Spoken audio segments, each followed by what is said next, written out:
আনন্দ village cooking চ্যানেলে আবারও তোমাদের স্বাগত জানাই। আজকে আমি সেরা স্বাদের আজকে বানাবো আমি চিড়ের পকোড়া। তো তার জন্য দেখো এখানে আমি কৌটো ভর্তি করে চিড়ে নিয়ে নিয়েছি। তো এটা কিন্তু নর্মাল যে চিড়েটা পাওয়া যায় দোকানে, মুদিখানার দোকানে, তোমরা কিন্তু সেটাই নেবে। আর তার সঙ্গে কিন্তু এখানে আলু নিয়ে নিয়েছি, কাঁচা লঙ্কা নিয়ে নিয়েছি, আর আদা রসুন নিয়ে নিয়েছি।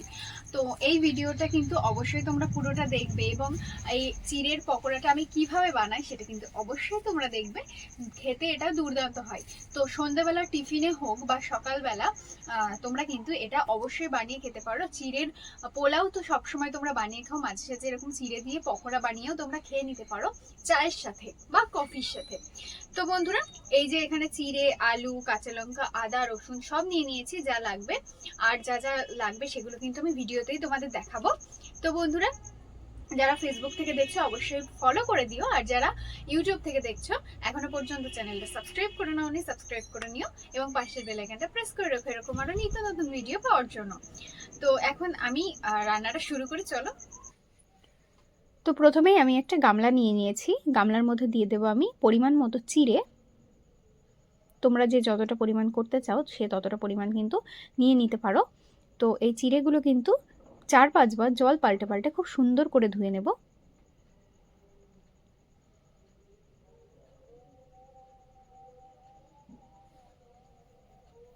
এভাবে একটু নেড়ে চেড়ে নিয়ে ভালো করে দেখতে পাচ্ছ যে কতটা সাদা সাদা, জলটা সাদা সাদা ডাস্টে ভর্তি হয়ে গেছে।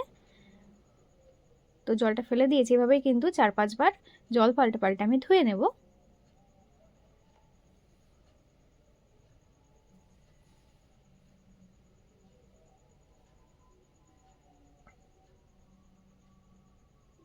এটা ফেলে দেব। তো আবার নিয়ে নিয়েছি জল, এভাবেই কিন্তু প্রত্যেকবার ধুয়ে ধুয়ে নেব আর ফেলে দেব জলটা, যতক্ষণ না জলটা খুব সুন্দর করে পরিষ্কার হয়ে যায়। তো এদিকে দেখো আবারও জল দিয়ে দিলাম।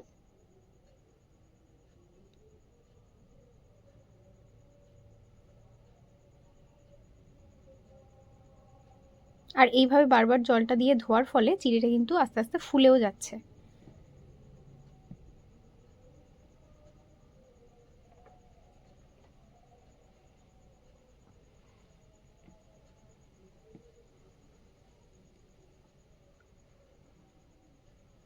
তো এখন এই জলটা সামান্য অল্প একটু জল দিয়ে কিন্তু ভিজিয়ে রাখবো চিড়েটা। তো এখন এই আলাদা একটা গামলার মধ্যে চিড়েটা নিয়ে নিচ্ছি। চিড়েটা কিন্তু আগের থেকে অনেকটা পরিমাণ নরম হয়ে গেছে, যেহেতু পরিষ্কার জল দিয়ে 5 মিনিট ভিজিয়ে রেখেছিলাম।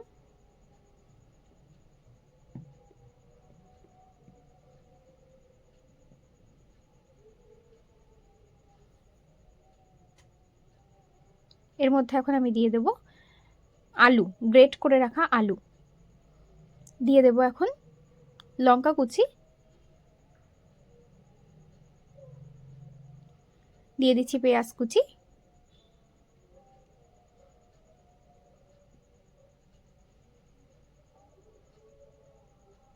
দিয়ে দেবো, আদা রসুন বাটা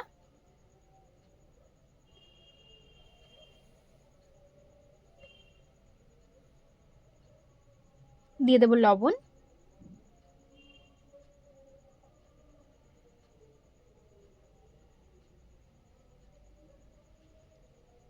এখন আমি দিয়ে দেবো জিরে গুঁড়ো,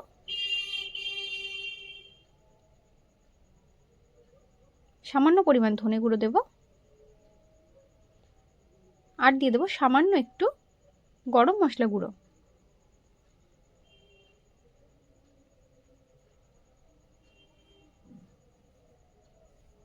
দিয়ে দেবো গোলমরিচ গুঁড়ো।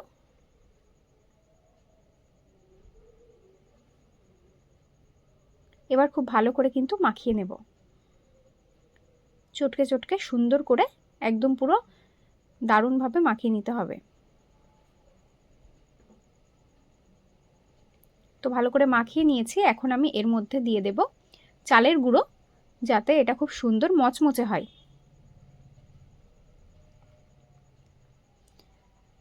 তো এটা আমি বিভিন্ন রকম শেপে তৈরি করে নেব। তো প্রথমে তোমাদের দেখিয়ে দিই একরকম শেপ।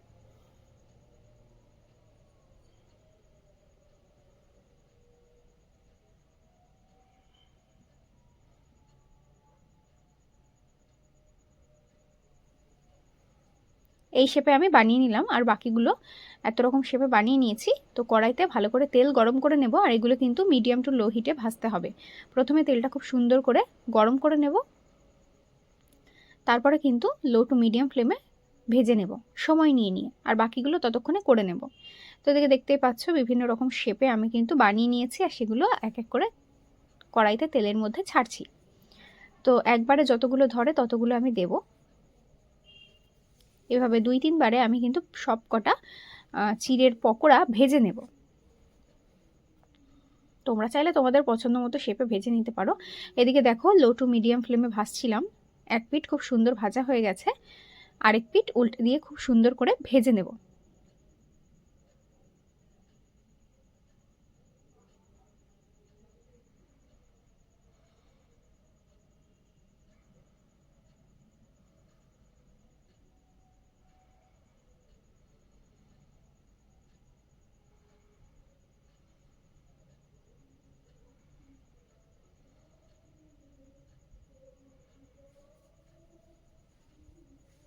তো এদিকে দেখতে পাচ্ছ সব পকোড়াগুলো 2 পিঠই খুব সুন্দর করে লাল লাল করে ভেজে নিয়েছি। এখন এগুলো নামিয়ে নেওয়ার সময় এসে গেছে, তো তুলে নিচ্ছি।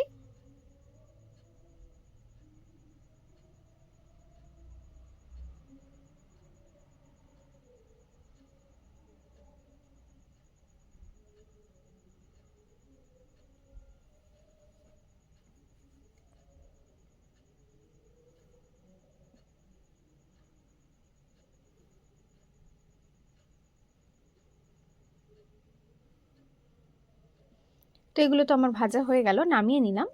বাকিগুলোও কিন্তু ভেজে নেব। তো দেখতেই পাচ্ছ বিভিন্ন রকম শেপে কিন্তু আবারও বানিয়ে নিয়েছি।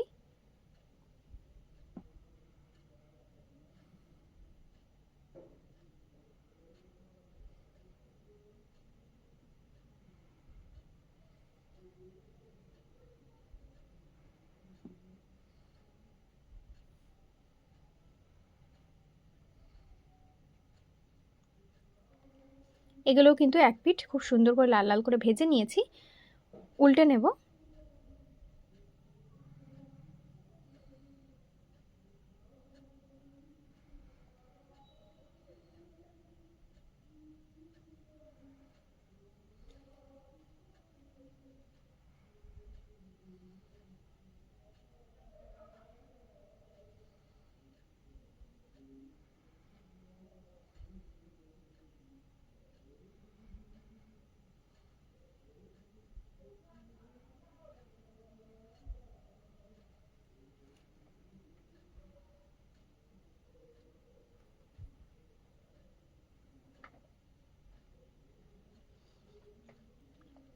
তো এগুলো কিন্তু খুব সুন্দর করে লাল লাল করে 2 পিঠ ভেজে নিয়েছি, নামিয়ে নিচ্ছি।